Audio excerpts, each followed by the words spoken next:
সালের জুনে লাদাখের গালওয়ান উপত্যকায় ভারত ও চীনা সেনাদের সংঘর্ষে অন্তত ২০ ভারতীয় এবং ৪ চীনা সেনা নিহত হয়।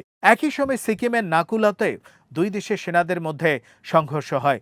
২০১৭ সালে ভুটান, ভারত ও চীনের ত্রিদেশীয় সীমান্তের কাছে ডোকালাম এলাকায় চীনের সড়ক নির্মাণকে কেন্দ্র করে ৭৩ দিনের অচলাবস্থাও তৈরি হয়েছিল।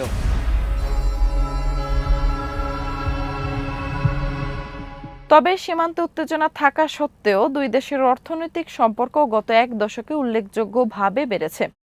ভারতের সরকারি তথ্য অনুযায়ী ২০২৫-২৬ অর্থবছরে ভারত চীন পণ্য বাণিজ্যের পরিমাণ দাঁড়িয়েছে প্রায় $১৫১.১ বিলিয়ন। এর বড় অংশই ভারতের চীন থেকে আমদানি। একই সময়ে ভারতীয় রপ্তানি তুলনামূলকভাবে অনেক কম।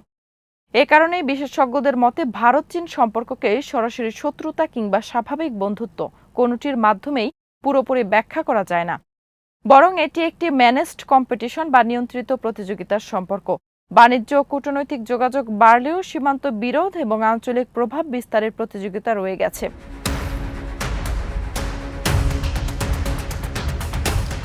বিশেষজ্ঞদের আশঙ্কা, অরুণাচল প্রদেশের মতো এলাকায় ছোট কোনো সীমান্ত ঘটনা দ্রুত বড় সংকটে পরিণত হতে পারে।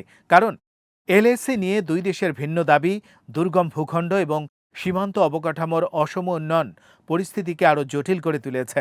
বর্তমানে ভারত ও চীন সম্পর্ক স্বাভাবিক করার চেষ্টা করলেও তা অত্যন্ত সতর্কতার সঙ্গে এগুচ্ছে। মার্কিন প্রেসিডেন্ট ডোনাল্ড ট্রাম্পের বাণিজ্য নীতি ও শুল্ক যুদ্ধের চাপ দুই দেশকে কিছু ক্ষেত্রে পরস্পরের সঙ্গে যোগাযোগ বাড়াতে উৎসাহিত করছে।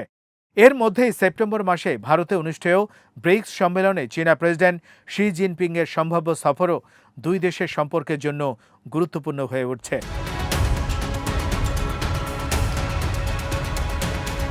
কিন্তু অরুণাচল প্রদেশের নতুন অভিযোগ দেখিয়ে দিচ্ছে, কূটনৈতিক সম্পর্কের উষ্ণতা বাড়লেও সীমান্তের মূল বিরোধ এখনও অমীমাংসিত। অর্থনৈতিক সহযোগিতা যতই বাড়ুক, সীমান্ত প্রশ্নে পারস্পরিক অবিশ্বাস থেকেই যাচ্ছে।